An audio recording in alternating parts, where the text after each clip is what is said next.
Welcome, ladies and gentlemen. Coming up next is the Pro Wrestling Report Interactive. It's a full show. Nothing but your emails, questions and answers, comments and concerns. And that comes up right now. It's the Pro Wrestling Report Interactive. Number one since 1998 on television, ESPN Radio, and the World Wide Web. This is the Pro Wrestling Report with your hosts, the man they call Meathead, Frank Cosentino, and Damien Nelson. Professional wrestling news, opinion, and information from fans for fans. Welcome, ladies and gentlemen, to the sucker. Nope. Hamburger, the movie. It's been a minute. Welcome, everyone, to the Pro Wrestling Report Interactive. Yes, it is the return of the Pro Wrestling Report Interactive. It's all about you, the fans out there, your email submissions, your questions, your comments, and your concerns, all addressed right here on this program, which is replacing PWR Express. We'll give you all of a 1 week's time of emails in one episode. And with that being said, we best get right down to it. And begin. And let's go. Our first email comes from Norway, from a gentleman or a female or somebody by the name of Ole Tobias Thoresen. You know, Tobias is by and far becoming, Tobias and Topanga are becoming my favorite names. Tobias. You know where Topanga comes from? Got a little Tobias. history lesson here. Tobias on Arrested Development was my favorite character. Topanga was on. It'll come to me. Could you guys organize the WWE titles from least valuable and prestigious to most valuable and prestigious? Let's first list them. You've got the Are we talking active or all? active. You've got the United States Championship, the Intercontinental Championship, the World, the WWE. You've got the Unified Tag titles. You've got the Divas belt and the Women's belt, and now the ECW title. We should probably write these down so we can get them right. I'm ready. Let's go and list fashion. Let's number them. Top Number one title being in the your most opinion. important? Yeah. The top title is the World Heavyweight Championship. World? That is the most prestigious because that has the most lineage. I don't think you're thinking properly. The most prestigious for them is WWE because the world title has connotations to WCW. And It has connotations to NWA as well. You know how they treat that stuff. And that's a history thing. Number one for me would be the WWE Championship. Number two. Flip them up. So number two for me would be WWE. Number two for you would be World. Don't put words in my mouth. Number three. You need to see your oculist. Yeah, you're number three. Is the United States Heavyweight U.S. Championship. Again, more history to it. We're gonna have to flip them up again. Because, Number five is going to be it's going to be the ECW Championship. Really, you'd rank it that high? Yeah. I'm gonna Because go the with men's Unity belts, Tag. the men's belts, the men's singles belts are more important than the tag belts. No, I disagree. I'm gonna go with the Unity Tag for number 5. Okay. Number 6 is the Uni Tag. Number 6 for me is going to Be be the ECW, and then it's just the to round women's, out. It's right. the broads. It is the Hey, I'd say- chicks don't like to be called broads. I'd say on Sinatra called them broads. I'd say the Where you WWE go. women's first, and then the Divas one, Absolutely. and then the European, and then Hardcore. I think And then European light and heavyweight. hardcore would still be above ECW, unfortunately. Probably. So there's the list. We'll put this There on it the is. website at pwrshow.com as well for you, Ole.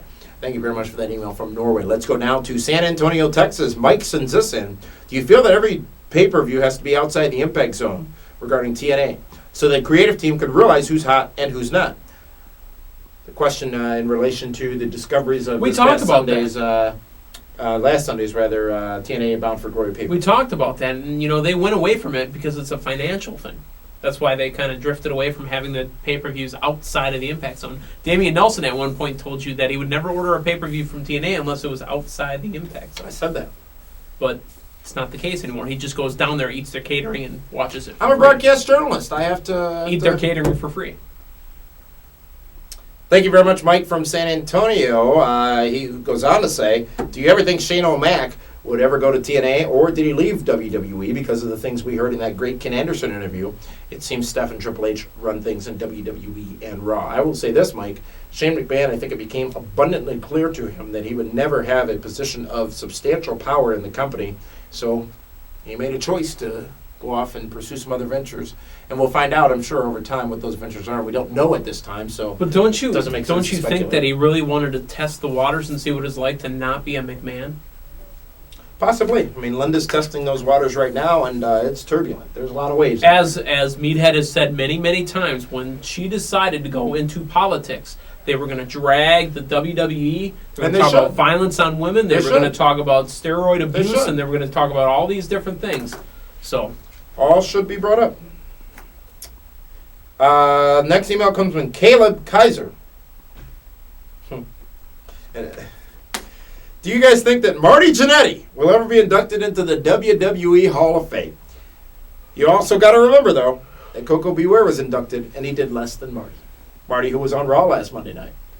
Last Monday night. Marty. See, the thing, Coco Beware has never been the butt of a joke. Has never been the punchline. Every time he walks out. Consistently. No. To be called a Jannetty.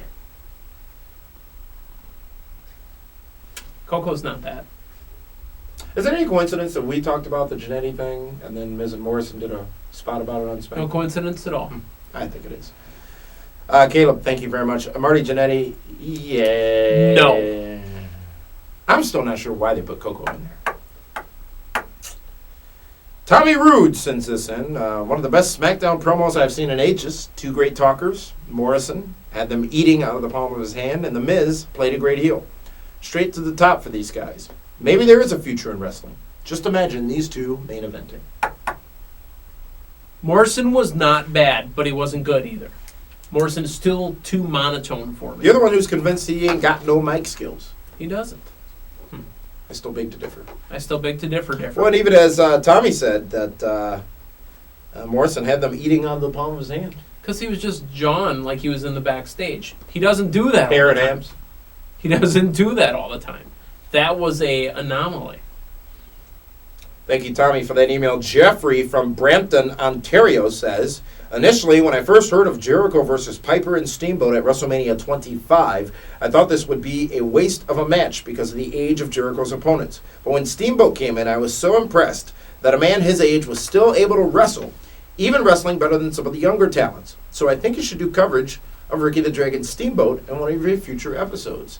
Certainly a great suggestion for in-depth and great points made in this email. Even a great fantasy match, even though technically we've had the match already. Thank you, Jeffrey, for that. And remember, we take all those suggestions for in-depth on Twitter. You follow PWR Show on Twitter. And we did not do in-depth last week on Primetime due to time constraints, but we'll be doing that this week coming up. Gilberto Campa sends this in. Hey guys, I've just recently subscribed to your YouTube and iTunes accounts, and I love your videos and opinions. Thank you for that. I've been a fan of WWF since 1997, and I also loved...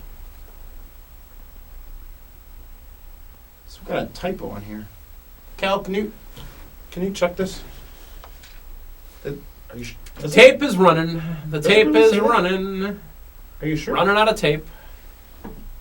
Well, Cal confirmed it. WCW. Okay. Do you guys think that Sting will ever go to WWE and possibly wrestle Undertaker in a retirement match? I like the concept. I like the idea. Do I think it'll happen? Chances are unlikely. However, the chances are certainly there. Not going to happen. Why not? Because Sting is the only guy that didn't want to go to Vince, and he said he'd never go to Vince. He didn't want the schedule. He has never said that. No. He said he had issues with the way Vince treated everything. Oh, at the time. Remember, he found God and all that stuff. And Sting's not going. I beg to differ. Oh, really? I think the next time... Oh, really, Carl? I think once he's done in TNA, I think the next time we see him will be on WWE TV, even if it's at the Hall of Fame getting inducted. Thanks, Carl. He won't be wrestling Undertaker. No. Now, thanks, Carl. Yeah. Because you just retracted your never going to go statement. He's never going to wrestle Undertaker. No, that's not what you were saying 4 seconds ago. He's never going to wrestle Undertaker. Paul Caswell sends this in. I think they can make Ted DiBiase Jr. retire The Undertaker since his father brought him in. That would work for me. Then DiBiase could feud with Orton after doing the one thing that Randy couldn't, retire Kill the the Undertaker at WrestleMania. Yeah. Very, very interesting point, Paul Caswell. That lineage, that history between The Undertaker and Ted DiBiase, while it didn't last long, well, no, actually, it was Brother Love first. Brother Love brought him in, and Ted DiBiase was his benefactor. Yeah. And then it transitioned over to just DiBiase. Very, very interesting concept there sent in from Paul Caswell. I like. Thank you very much for that email. That gets a check mark because we liked it. Tyrell Best sends this in. WWE spends a lot of time advertising and promoting the WWE and World Heavyweight Championships. They also hype up the World Title pay-per-view matches too. Do you think if they spent more time advertising the United States Championship, the Intercontinental Championship, Tag Team, etc., and develop more and better storylines around them, do you think WWE would get more viewers? No. Because you got a lot of work to do to get more viewers. It's not just promoting the IC belt more. It's not just promoting the US belt more. It's getting wrestlers that people are emotionally invested in, getting entertainers that people are emotionally invested in. It's got to be can't miss TV every week. There is no can't miss TV every week. What do you look forward to watch every week on SmackDown and Raw? What do you look forward to? I look forward to maybe Jericho and Santino, and that's about it. That's about it. I think with the Miz winning the United States Championship, it did make that title a bit more important. With all the jabbing he did going into that, and then to win it, and then to hold it to such a high regard, I think it elevates it, and I think you now need to have people chase him for it. You don't need to have him in a match with the Intercontinental Champion. You need to have people chasing it. I think having more intriguing storylines surrounding all of the championships would help the product. We've always said that the face chasing the belt is where the money is at. Face chasing the heel, if it's for the belt. Well, right now you got a heel with the belt. Time to chase. Thank you, Tyrell, for that email. Brad sends this in. I watch the show every week, just like to say, first off, it's great. Thank you very much for that. The question is, what's next for Goldust? Will he be an ECW champion or move back to Raw or SmackDown? He's just an enhancement talent right now. And he's fun. It's nice to see him. You'll see him mix it up once in a while with a new guy or a different guy for about 2 weeks or so. He's still working that program with Sheamus? Not really. Just an enhancement guy. He's a veteran to keep around, and he's got his place. When he returned at the Royal Rumble, what year was that? When they had about 4 or 5 guys return. Matter of fact, they had they had a WCW Hardcore Champion show up at the pay-per-view. Could have been 99? Possibly. Because wasn't that the Drew Carey Rumble? Possibly. Thank you very much for that email, Brad, who says P.S. We'll be corrected underneath here. So he says P.S. Drew McIntyre rules. Okay. PWR Interactive continues, and it continues with our Fan of the Week, Meathead. Wow, I forgot about Interactive, and Interactive has Fan of the Week. Fan of the Week, and this week the Fan of the Week is from Australia. Way down under. Aussie Andrew, who says, "Good day, Damien. Stereotypical Australian greeting." That's what it says on here. Stereotypical Australian accent as well. I'm a huge WWE fan and have been for over 25 years. Why are the wrestlers today so dull and bland? Especially face wrestlers, but also heels who can't generate heat. I can't think of a single face who character-wise gives me any reason to get behind him and cheer. John Cena is too nice to like. Triple H and HBK are too cheesy and DX to like. Batista has no personality at all. I see guys like John Morrison who have all the ring ability in the world, but character-wise, can't cut a promo to save himself. At wrestling schools, do they only train them for in-ring work? Because I see very little talent when it comes to mic work and charisma. Even the heels don't know how to get heat anymore. Growing up watching guys like Ravishing Rick Rude, Million Dollar Man, Jake the Snake Roberts, Macho Man Randy Savage, they all had so much personality and charisma. Do you remember them more for what they said on the mic than what they did in the ring?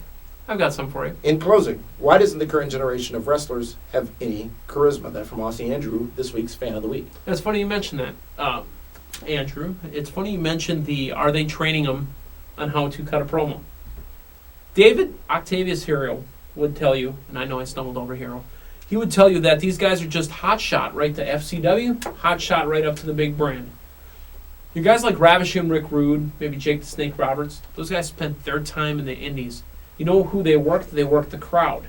Now, when these guys are coming up through FCW and coming up to, the big leagues, they're working the TV camera. They're not working the house crowd. You'll be told, even if you start trying to work the crowd, you'll be told, don't worry about them. Work on the camera. There's the problem right there.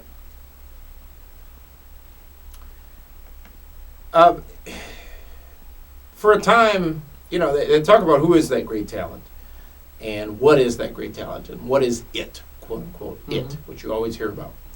And quite frankly, it is something that is trying to be built by the FCWs of the world and the WWEs of the world because the territories are gone. You have some great independent wrestling promotions all over this country, but the days of the boys, if you will, traveling all across this great land, going from show to show, making $20 a night, learning their craft, and then finally getting that shot in one of the big organizations are gone, unfortunately. Economically, it's not really all that beneficial for a lot of the promoters. It's not a viable business.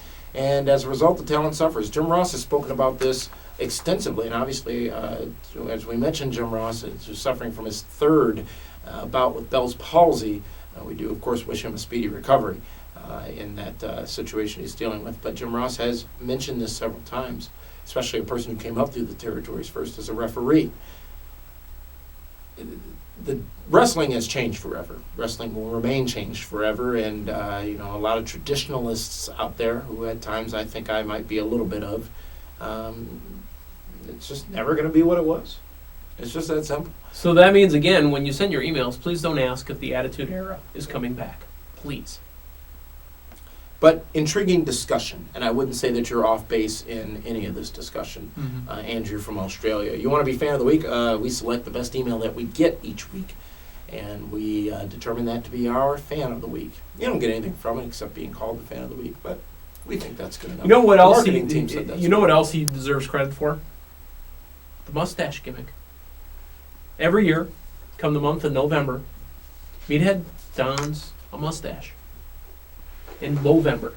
Damien this year has promised he would be joining Movember. I have not. We'll be growing a I have not. You sit here each week and speak mustache. lies about me on this program. I have not. Damien Nelson said he will grow one right like this.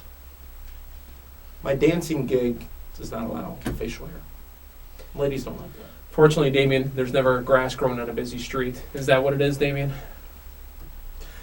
Let's go on to the next email. Cedric Tripp. The entertainer. Cedric Tripp says this. A few weeks ago, you were talking about what it would take to make people stop watching Raw. Well, I've hit that wall. The last straw was the Diva title thing, and the random trades just pushed me over the edge. I know this is wrestling, but it seems there's just no rhyme or reason to anything on Raw anymore. Thank you. Love the show and hope to hear what you guys think. Cedric, I've wanted to take some time off from wrestling in general for a while. Take 3 months off. You and I don't have that option, though. Not at all, not as a broadcast journalist. But here's the thing, though. I firmly believe no matter when that 3 months is, you come back 3 months later, same thing. Same thing 3 months prior will be happening 3 months later. And that sucks, because I want to take more than 3 months. I want to take 6 months, and we've even answered that before. You're afraid that when you come back in 6 months, nothing has changed. Not a damn thing. We don't have the opportunity to take that time off. So woe was me. Woe was you. Cedric, good luck in that goal. I don't believe, though. A lot of people say, and I'm not talking about Cedric specifically, but a lot of people say, I'm never watching Raw, I'm never going to do this, I'm never going to do that. Never is a very strong word. In a very short period of time, generally. Correct. So, but we do recommend a break. We've done that before. Even someone you deserve a break today. Even someone has said about this very program, I'm off of your show. I said, you know what? Do me a favor. Take a break for 3 months, 6 months. Come back. Try it again. Chris Parcella sends this in. What do you think is the greatest tag team to get their legs cut out before given a chance? To me, it's always been the Hollywood Blondes. If given a real chance, I believe they would be in everyone's top 5 tag teams of all time list.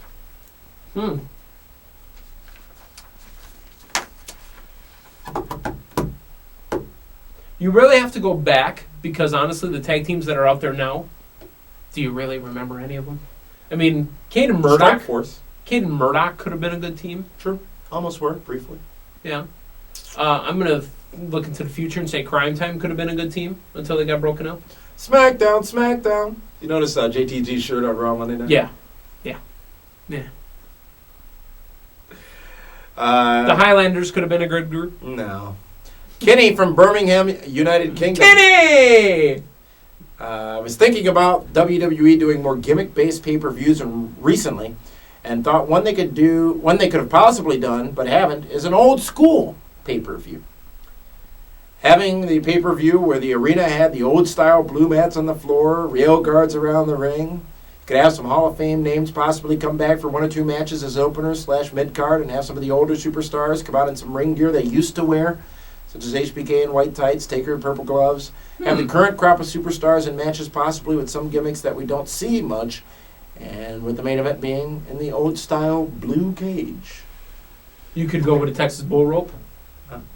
You could go with kind of like baseball and football and basketball do. Their vintage uniforms. You can make it entertaining. And it'd have to be entertaining. That's not a bad concept. I think it would have to be embedded in another pay-per-view or Slammiversary is a good opportunity, but TNA doesn't have the history to go back that far to make that special enough. But this is an interesting concept from Birmingham. Okay. Birmingham, United Kingdom is much different. No one ever confuses it with Birmingham, Alabama. Because I was born in Alabama. Could there be 2 different places? I was born in Alabama. I always be Alabama. Dante sends this in. I'm currently a United States Marine, and I love your show. Well, Dante, Hoorah. we love your service to our Thank you, country. sir. I do have one question. What do you think about the state of managers in wrestling? Do you think they will ever come back? Dante, I'll give you this opportunity to check back on our 540 ESPN radio show from a couple of weeks ago, which is available free on iTunes at pwrshow.com. And we had a pretty extensive discussion on the absence of wrestling managers in the business and our thoughts on whether or not they should be more prevalently featured. Kyle Yackel sends this in. Is it just me, or does Mr. McMahon punish his wrestlers after a family member leaves WWE? Look at Chavo after Vicky left, or Matt Hardy now that Jeff has left. The only thing is that Chavo was on TV every week. CHAVO. And Chavo is his name. Oh, Chavo's on TV every week. Matt Hardy's on that TV part of every WCW. week. With Uncle Eddie. Uncle Eddie, I'm ready. I don't think Chavo ever got punished. Matt Hardy arguably did. Can't confirm that, obviously, but he went 3 or 4 weeks without an appearance or a match on SmackDown. There's a reason for that, folks. Maybe he needed to work on his tan a little better. Balance it out. Thank you, Kyle, for that email. Daniel Pritchard sends this in. I have often heard you mention people having X-Pac heat. I Googled the phrase and can't find out why he had the heat he did. Could you please explain why he was hated? Nobody liked him to the point where he was being forced down our throats. And it wasn't heat as in a heel getting, the booze. It was heat as in, we don't want you on our TV. Go away. Jeff Jarrett had that for a while. As I was about to say, Jeff Jarrett heat as well in TNA. Because Triple H actually had it for a while, too, during the Helmsley-McMahon era. McMahon-Helmsley era. Click Mark sent this in. Have you heard the good news? At Bragging Rights, there'll be a huge tag team main event where brand supremacy will be on the line, but don't worry if you miss out. There'll be another one next month. Great booking, Vince. A little sarcasm there from that email. Really? Bragging Rights was this past Sunday on pay-per-view, obviously, and you did see that huge 7-on-7 tag team main event. But did you care? Randall Hay, final email of the day from Branson, Missouri. They get an airport there now. Really? I heard there's a huge museum. Branson, actually, you're familiar with the Dells, obviously, what we hear in Wisconsin. So the Wisconsin Dells, Pigeon Forge, Tennessee, and Branson are, it's almost like you can get Mr. Teed and dropped into one of those towns and think you're in the other. Randall Hay, first off, I wanted to say I love the insight you guys have, and I've been telling all my friends that watch wrestling to check you guys out. Thank you very much for that help. I'm not a Cena fan at all. But what do you think about MVP going back to the cocky athlete persona and starting a program with Cena? I think something like that would have legs and help to put the spotlight on someone other than the Raw three-headed monster. But unfortunately, MVP gets pushed down by one of those boulders going down the hill. Other side. It doesn't matter. Just doesn't matter. How's that going to work if one mountain over there doesn't have those other 3 guys throwing the boulders down, and now one of those guys from that mountain is going over to the other mountain? How's that going to work? Wasn't that character a bit limited, though? Who, MVP? Ballin, yeah. No, not really. I think it was. Because he was the I think he's TO more successful now than he was then. He was a TO type. Terrell Owens. Oh. And when people used to say he looked like a Mighty Morphin Power Ranger, I got that. But now that you look at his gimmick, it's actually Under Armour that he's wearing. Did you notice Triple H called Mark Henry the Kool-Aid Man last Monday on Raw? And he said, "Oh yeah." Again, When does Triple H ever get insulted? Oh, I forgot. He's too cool. and everything that we want to insult Triple H about has been done already. Big nose. No, I mean on broadcast, on their WWE programming. Yeah, nobody can ever shoot back on him. Christian would be perfect for that, by the way. At last, he's on his own. Floundering on ECW. Thank you very much for that email, Randall. Hey, as a matter of fact, thanks for all of your emails here on this interactive edition of the Pro Wrestling Report. Interactive. You can send your questions to us at comments@pwrshow.com. Again, that address is comments@pwrshow.com. Only submissions that come by with your name, your age, and your location will be considered for use on air. If your email didn't make the air, go ahead and visit the new Q&A section of the Pro Wrestling Report website, which is located at pwrshow.com, and we have answers to your emails in there. Hundreds of emails come across our lines each and every week, and not enough TV time to talk about them all. We will have another edition of the Pro Wrestling Report Prime Time coming up this Friday, right here on this site.